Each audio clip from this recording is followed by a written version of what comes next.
Hablando del libro de Nehemías y ya casi lo terminamos. En esta ocasión vamos a hacer un paréntesis, vamos a hablar de otro de los propósitos que tiene la iglesia y es algo que nosotros debemos estar cumpliendo y haciendo. Vaya a la Biblia por favor, a Mateo capítulo 9.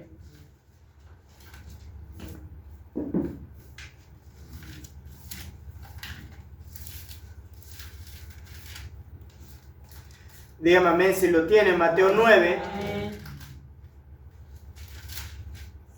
Dice el verso 38. Yo lo voy a leer. Ustedes me siguen con su vista. Desde 35 voy a leer. Mateo 9, 35.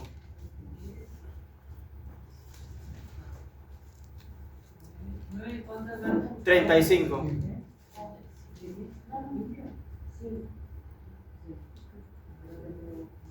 ¿Sí lo tienen? Sí. Ahí está. Dice la palabra de Dios así: recorría Jesús todas las ciudades y aldeas, enseñando en las sinagogas de ellos y predicando el evangelio del reino y sanando toda enfermedad y toda dolencia en el pueblo. Y al ver las multitudes, tuvo compasión de ellas, porque estaban desamparadas y dispersas como ovejas que no tienen pastor. Entonces dijo a sus discípulos: a la verdad, la mies es mucha, mas los obreros pocos. Rogad pues al Señor de la mies que envíe obreros a su mies. Vamos a orar. Bendito Dios y Padre Celestial, gracias porque eres bueno. Gracias por tu misericordia, por tu bondad, por tu amor, por lo que tú haces por cada uno de nosotros.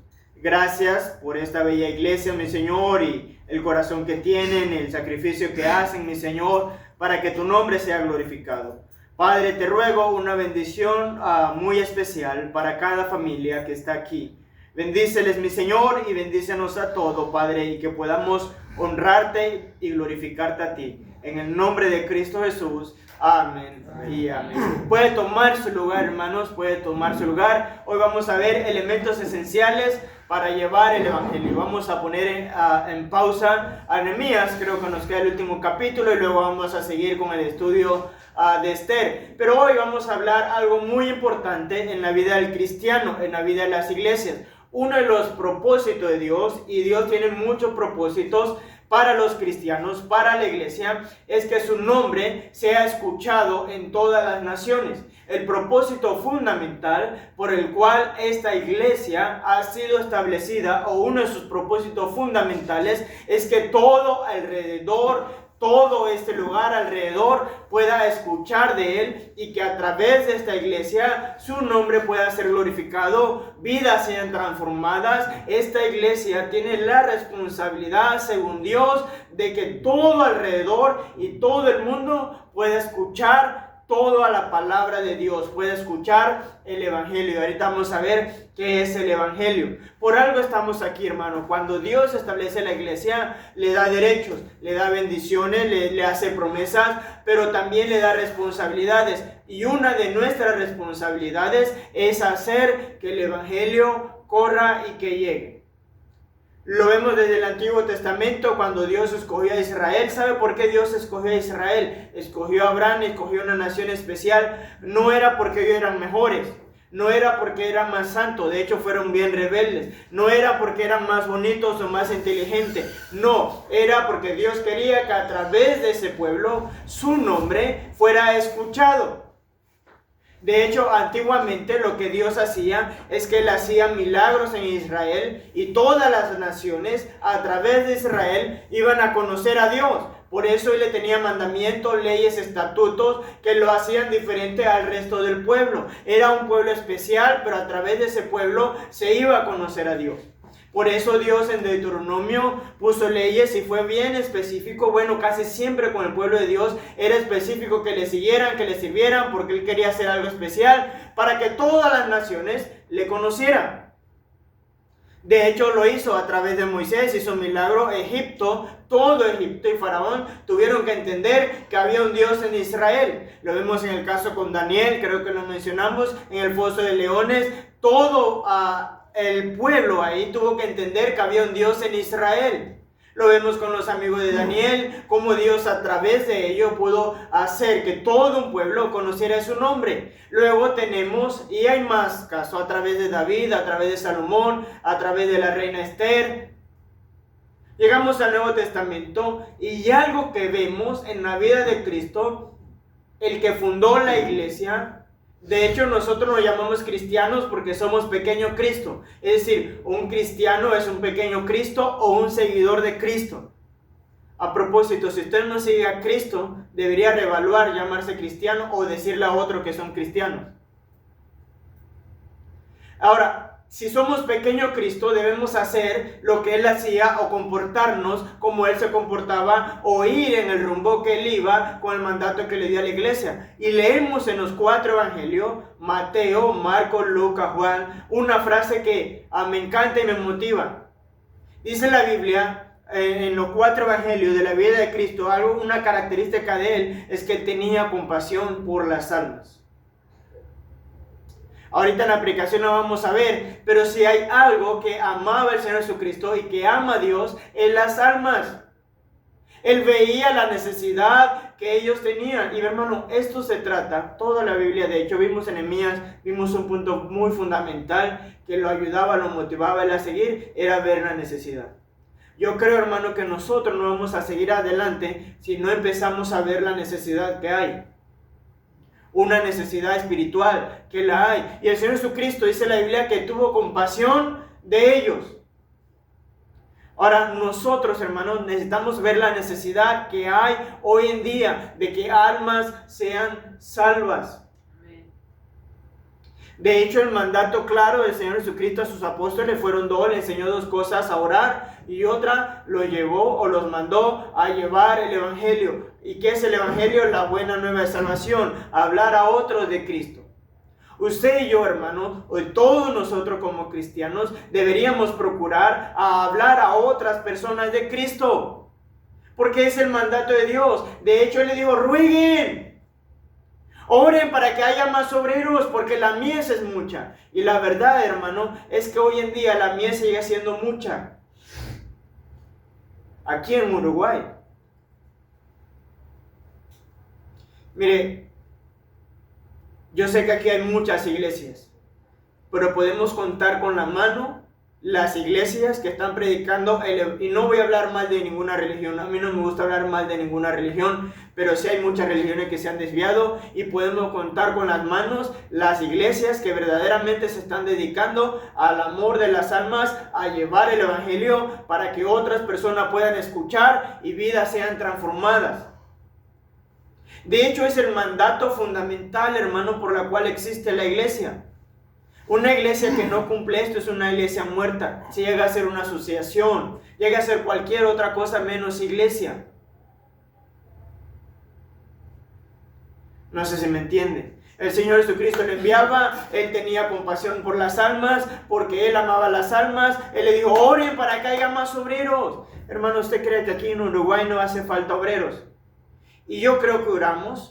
Y deberíamos orar más, deberíamos estar rogando, Dios, haz algo con nuestra familia, Dios levanta obreros, Dios trae más misioneros, Dios, mire, deberíamos estar orando también que Dios levantara uruguayos.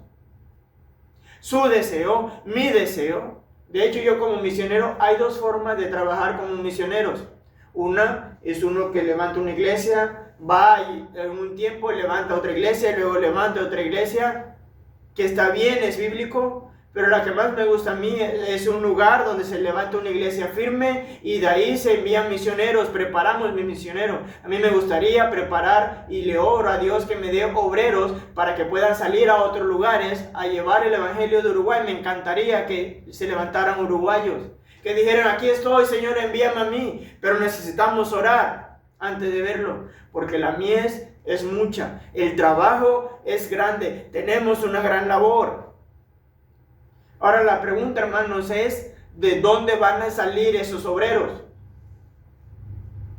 Nosotros tenemos que entrenarlos, nosotros tenemos que buscarlos, aunque no veamos nada. Mire, por eso nosotros vamos cada sábado. Normalmente nosotros no vemos frutos, y digo no vemos porque fruto hay. Nosotros no vemos, ¿por qué seguimos? Yo tengo la esperanza de encontrar a alguien que sea salvo, poder entrenarlo, poder discipularlo para que haga la labor. Amén. Yo sé que Dios lo puede hacer. ¿En cuánto tiempo? ¿Quién sabe? Me puede demorar 10 años, me puede demorar 20 años, me puede demorar 30 años. No sé cuánto Dios me permita ver. Yo creo en un Dios poderoso, pero también creo que Él es soberano. Nos va a llevar paso a paso. Pero mi mirada está en lo que Él puede hacer. Claro, nosotros tenemos que tomar acción, prepararnos, ya lo hemos hablado muchas veces, y yo creo eso, tenemos que hacer algo, pero lo que necesitamos hacer, hermano, es hacer más por el Evangelio. Dice la Biblia en Mateo 28, 19, un mandato claro.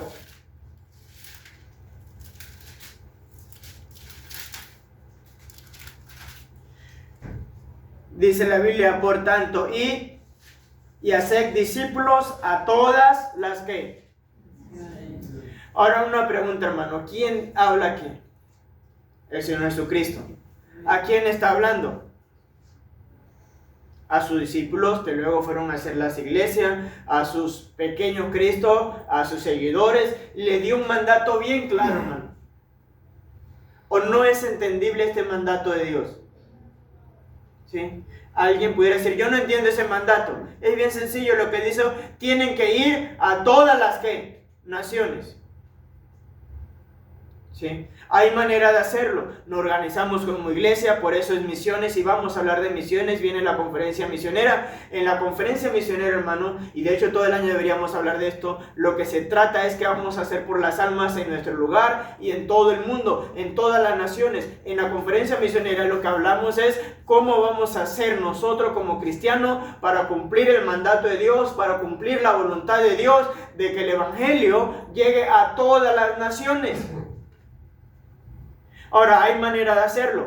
Una es nosotros localmente hacer lo que debemos hacer, y es un equilibrio.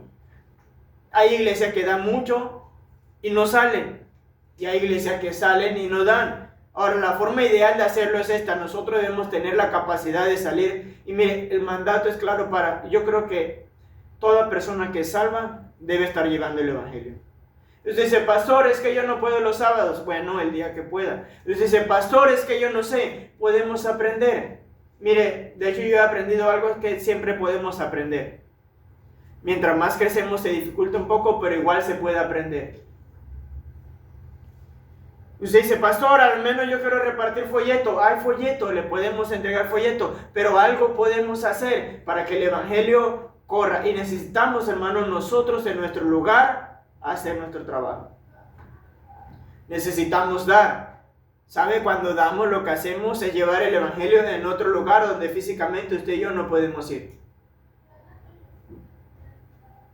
Hay iglesias que nos apoyan a nosotros y tienen parte en lo que Dios haga aquí. Todo lo salvo que nosotros tengamos o hagamos o Dios nos permita ver por su gracia. Muchas iglesias que ni siquiera van a venir a Uruguay van a tener parte según Dios, y para Dios es como si estuvieran ganando almas en Uruguay.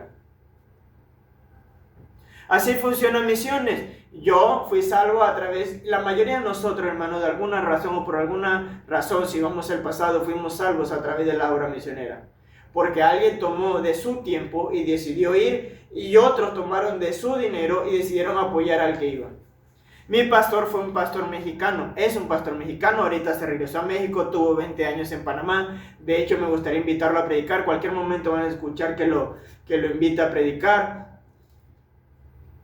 Él fue salvo en la iglesia de mi esposa, de hecho también fue pastor de mi esposa. Su iglesia fue establecida por un pastor americano con mucho dinero. Tenía mucha fama en Estados Unidos. Dejó todo lo que tenía. Muchas iglesias lo apoyaron para que fuera a México y fueron muchos salvos. Ahora, esas iglesias en Estados Unidos tienen parte en todo lo que pasó en México. Ese pastor que fundó la iglesia de mi esposa fundó como unas 10 iglesias. Muchas almas fueron salvas, vidas fueron transformadas, incluyendo la de mi pastor. Luego este pastor salió a Panamá. Mi vida fue cambiada, la de mi familia, y en Panamá en esos 20 años yo pudiera decirle que vi miles de personas salvas, con vidas transformadas. Todas esas personas no fueron conocidas por iglesias americanas, que a lo mejor están hasta muertos, muchos de ellos. Pero lo que yo sí sé es que ellos tienen parte en todas las personas salvas en Panamá. Esos americanos, luego nosotros nos levantamos y vinimos a Uruguay. Esos americanos, aún sin conocernos, tienen parte en lo que Dios está haciendo en nosotros en este lugar. Y de hecho yo creo por eso Dios bendijo en su tiempo a los americanos. De esa iglesia en Monterrey salió un misionero al Corea del Sur, que usted y yo lo hemos escuchado, la familia Palomo. Hay un misionero en Argentina que nosotros lo conocemos, el hermano Ricardo Lozano. Hay otra familia en Panamá, la familia Jacobo. Hay un hermano que va a Canadá, y todas esas personas están haciendo lo que nosotros estamos haciendo. Lo conocemos, tuvimos la misma enseñanza, creemos en el mismo Dios, y yo sé que están trabajando, trabajamos con ellos, están haciendo la labor, personas están siendo salvos, y para Dios es como si esas iglesias que enviaron a un hombre que estuvo dispuesto a ir, tuvieran parte en todas esas naciones. Es la manera, hermano, en que usted y yo podemos cumplir con el mandato de Dios de alcanzar a todas las naciones, de que el evangelio pueda llegar a todo el mundo. Tenemos que hacerlo. Ahora, la pregunta es, hermano, entonces, ¿qué necesitamos nosotros para hacer esto de una manera eficaz? Hay varias cosas, hermanos, que nos pueden ayudar. Y quiero que me entienda esto. Hay una sola forma de ser salvo. Doctrinalmente, ahí está el plan de Dios para salvación. Hay una sola manera correcta de hacerlo. Pero hay varias formas en que usted y yo podemos llevar el evangelio, podemos hacer algo para que almas sean salvas. Y de eso queremos tratar esta mañana, hermano, cómo nosotros hacemos para que ese evangelio llegue. ¿Qué necesitamos? Lo primero que necesitamos, hermanos, y ya lo vimos, es orar. Yo creo en un Dios grande. Yo creo que Dios puede hacer algo en Uruguay. Yo creo que es difícil, yo creo que va a llevar mucho trabajo, pero yo creo que Dios va a hacer algo en Uruguay. ¿Qué necesitamos? Lo vimos ahorita, orar. Mi hermano, lo primero que usted puede hacer, usted dice, yo quiero ser parte de lo que Dios quiere hacer y puede hacer. Lo primero que necesitamos hacer, hermanos, es orar. Ahora, quiero que entienda algo. A veces no hablamos tan profundo de la oración, pero cuando hablamos de la oración no es Señor, salva. Eso no es una oración. Cuando yo digo orar, aunque no todo el tiempo lo voy a repetir, pero cuando yo digo orar es llegar con un corazón sincero delante de Dios, es rogar a Dios, es derramar lágrimas delante de Dios, es pedirle como que lo queremos, ¿sí? Señor, yo quiero, Señor, yo te pido, y estar constantemente pidiéndole por algo. Ahora, déjeme preguntarle esto, y nada más quiero que lo piense, nada más quiero que lo reflexione. Se trata de reflexionar. Si lo está haciendo, gloria a Dios, amén, aleluya, no le va a decir a nadie, no le vamos a decir a nadie. Si no lo está haciendo, creo que lo debemos reflexionar. ¿Cuándo fue la última vez que usted oró por su familia, que sea salva? ¿Sí? Porque esto, hermano, no es de que, bueno, yo oré la semana pasada por ella. Yo creo, hermano, de hecho, si usted ama a su familia, lo más que puede hacer es orar por ellos que reciban a Cristo. ¿Sabe por qué? Porque si no, el día que mueran va a ir al infierno. Mire, si hay algo que a mí no me gusta, y gracias a Dios me ha tocado poco, es estar en... se me fue la palabra. Es estar en... sí, ya se me fue la palabra. Es estar en un velorio. Es cuando entierran al muerto. ¿Sabe por qué? Porque siempre se trata de decir palabra bonita para consolar a las personas y estar bien. Y claro, es un momento difícil, no quisiera estar ahí. Pero menos cuando sabemos que la persona no tiene a Cristo. Porque la gente está acostumbrada a decir malamente a todo el que se muere, se fue a un mejor lugar. Y sabe algo, tristemente muchas veces no se va a un mejor lugar. Porque si esa persona no tiene a Cristo, tristemente, nos guste o no, queramos o no, no va a estar en un mejor lugar. Lo que hacemos mucho, lo que hacen muchos pastores es animar a los que están vivos a hacer algo para no ir al infierno. Si es salvo, gloria a Dios, le decimos cómo puede llegar al mismo lugar. Pero hermano, es complicado. De hecho, esto es urgente, hermano, porque va a llegar un día donde no va a haber más oportunidad. Creo que esto los hablé con los varones. Miren, nosotros no somos eternos, nos morimos. Y si no nos morimos, Cristo viene. Y necesitamos estar preparados para ese día. Y necesitamos hacer algo para que la menor cantidad de personas posible sean condenadas. Necesitamos orar. por la familia, necesitamos orar por la nación, necesitamos orar. Mire, a propósito, de hecho hay mucha cosa por la que orar.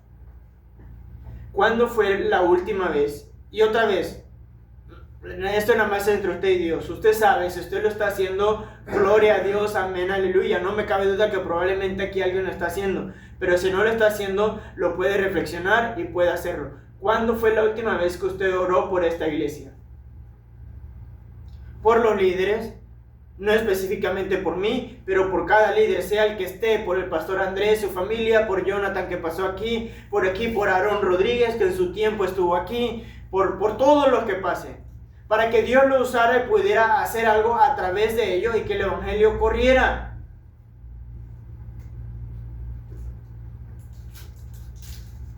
Debemos estar orando. Todos debemos estar orando que Dios pudiera hacer algo. ¿Cuándo fue la última vez que oró por sus gobernantes? ¿Cuándo fue la última vez que oró por sus vecinos? ¿Cuándo fue la última vez que oró por sus amistades que pudieran conocer a Cristo, que pudiera llevarlo a Él? Mire, nosotros oramos y Dios hace la obra. Estamos orando por Juan Lacase. Y vamos cada martes y vamos a evangelizar y a veces nos desanimamos porque no hay fruto y oramos y de repente tenemos la noticia: hermano, allí hay una persona que necesita una iglesia, que se mudó y que no hay iglesia. Y nos acordamos que ustedes están ahí y ahora está la señora María. Es Dios que da fruto porque ve el trabajo. Es Dios que contesta oraciones, que sabe que hay necesidad y nosotros nada más hacemos el trabajo y estamos orando. Mire, yo creo que mientras más cristiano haya orando, más se va a poder ver el poder de Dios en un lugar. Nosotros tenemos un reto, hermano, un reto grande, difícil, complicado, que parece imposible, que no lo es, para nosotros lo es. Mire, yo estoy muy emocionado, muy contento. Y estoy en la expectativa, ¿verdad?, de qué va a pasar con el terreno, con el templo. Pero luego pienso, y luego tenemos un templo. Pero si no nos esforzamos para llenarlo, ¿por qué lo tenemos? Si Dios nos lo está regalando, no es para que esté ahí. De hecho, nosotros deberíamos estar pensando en la construcción, pero desde ahora deberíamos estar pensando en qué podemos hacer para llenarlo. Y no por un número de personas. ¿Sí? No por una cantidad de personas, sino para ver vidas transformadas, sino para ver lo que Él puede hacer, sino para ver personas salvas, sino para ver matrimonios cambiados, sino para ver familias que puedan adorar a Dios, que puedan honrarle a Él y que a través de eso pueda cambiar este lugar. Amén. De hecho, yo espero que usted esté orando. Amén. No solamente, mire, no ore solamente por la construcción del terreno. Ore que Dios llene ese lugar, o que Dios haga algo, o que Dios use a lo que estén, y que podamos ser luz alrededor. ¿Qué más necesitamos, hermano, para que este evangelio corra? Necesitamos vivir en santidad. Mire, necesitamos tener un buen testimonio. Y no me voy a alargar aquí, pero muchas veces nuestro mal testimonio hace que la gente no quiera saber nada de Dios. ¿Sí? Mire, nosotros somos una carta abierta para el mundo de Dios. Porque nosotros literal decimos ser representantes de Dios. Y de hecho la Biblia dice que nosotros somos embajadores. ¿Alguien sabe lo que es un embajador a propósito? ¿Alguien pudiera definirme lo que es un embajador? ¿Alguien se anima? ¿Qué es un embajador? Aquí hay embajadores y envían embajadores. ¿Alguien sabe? ¿De qué? Un embajador general. ¿Silvina? Como enviado por Dios, ¿no? Un enviado por Dios puede ser, claro que es un enviado por aquí en la tierra. ¿Qué decimos cuando decimos un embajador? ¿Qué decimos? Que representa al país. Alguien que representa al país. Uruguay tiene embajadores, ¿sí?, en otras partes del mundo. Normalmente las reglas son mundiales y funcionan para todos. En Panamá, en México, donde he estado, he estudiado un poco, los embajadores son bien estrictos. Un embajador le checan hasta su manera de vestir. Tiene reglamentariamente una manera de vestir que no se puede salir. Por eso casi normalmente usted no va a ver un embajador en chanclas, casi no. De hecho, literal, casi lo tienen prohibido, porque representa una nación. Un embajador tiene que saber de la cultura, tiene que comportarse a la altura. ¿Por qué? Porque está representando a Uruguay en otras partes del mundo. Y lo que ese embajador haga en cualquier parte del mundo, la gente lo va a tomar como que así es el pueblo de Uruguay. ¿Sí? Y tiene otras funciones. De hecho, creo que alguna vez lo he predicado aquí. Ahora, la Biblia dice que usted y yo somos, ¿qué? Embajadores, enviados de Dios, representantes de Dios. Y lo que nosotros hacemos identifica lo que creemos del cielo. Ahora, hermano, imagínense nosotros hablar de un Dios santo, de un Dios que es justo, de un Dios en el que no hay maldad, de un Dios que es perfecto, de un Dios, hermano, que quiere lo mejor, de un Dios que ama, y nosotros robando, nosotros mintiendo, nosotros haciendo un montón de cosas. Ahora, la pregunta es: ¿qué Dios representamos? Yo creo que no va a pasar nada hasta que nosotros hagamos un buen testimonio. ¿Qué más necesitamos hacer? Necesitamos, hermano, y esto es importante, vaya a Efesios 5:18, y para mí esa es una de las cosas más importantes que podemos tener para llevar el Evangelio.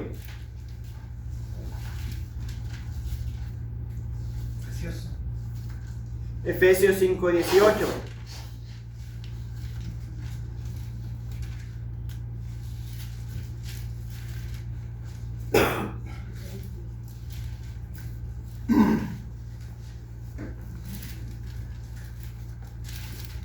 Dice la Biblia, Efesios 5:18.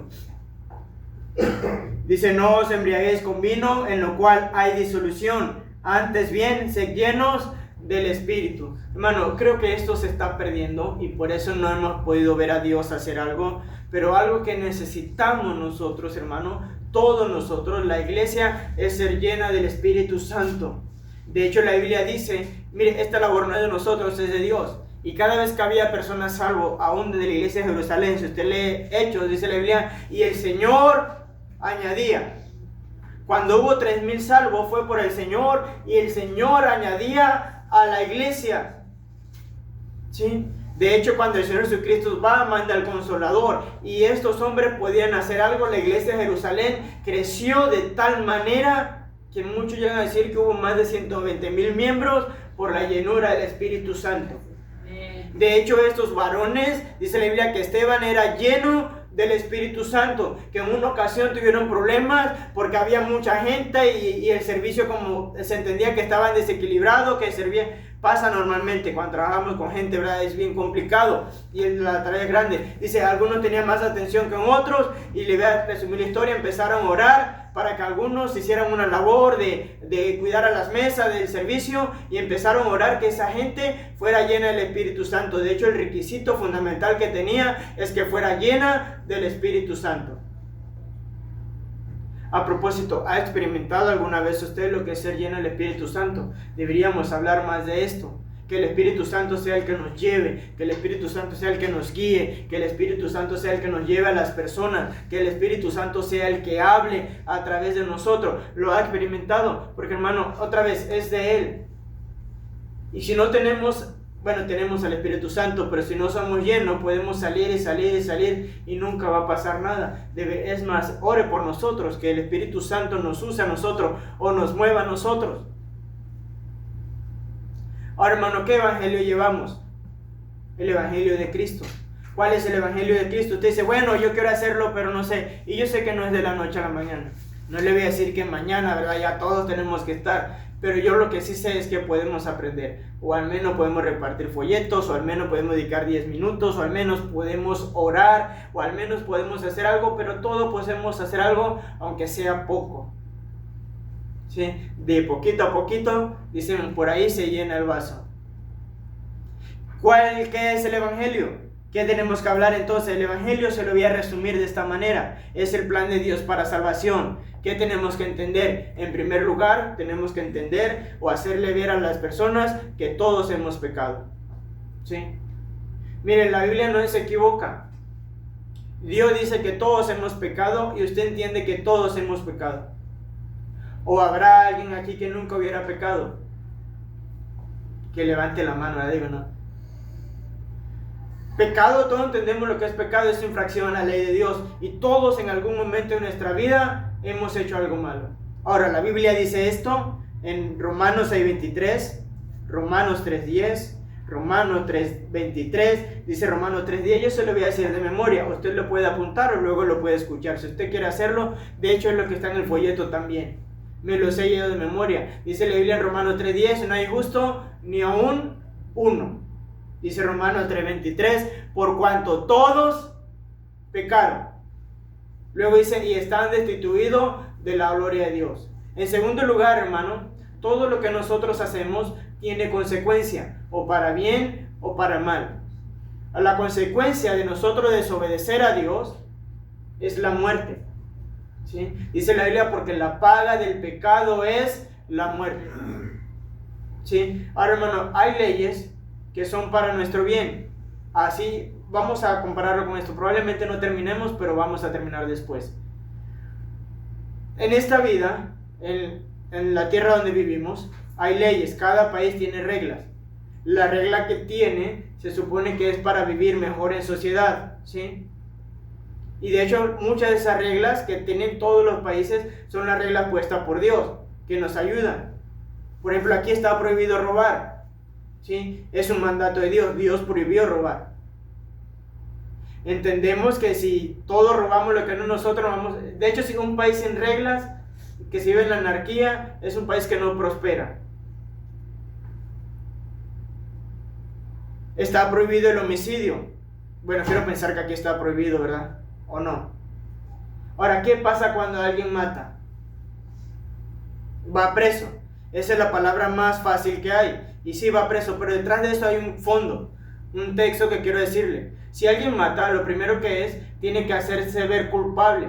Le hacen un juicio, primero lo agarra la policía. Es acusado, lo agarra la policía, lo lleva delante de jueces, con fiscales, y ese juez está puesto para llegar a la verdad. Le hacen un juicio, en ese juicio, antes de llevarlo a la cárcel, en ese juicio le hacen ver una sentencia. Y le dicen, señor, usted ha sido culpable de infringir la ley tal de la república tal que prohíbe esto. Por tanto, su culpa es de tanto.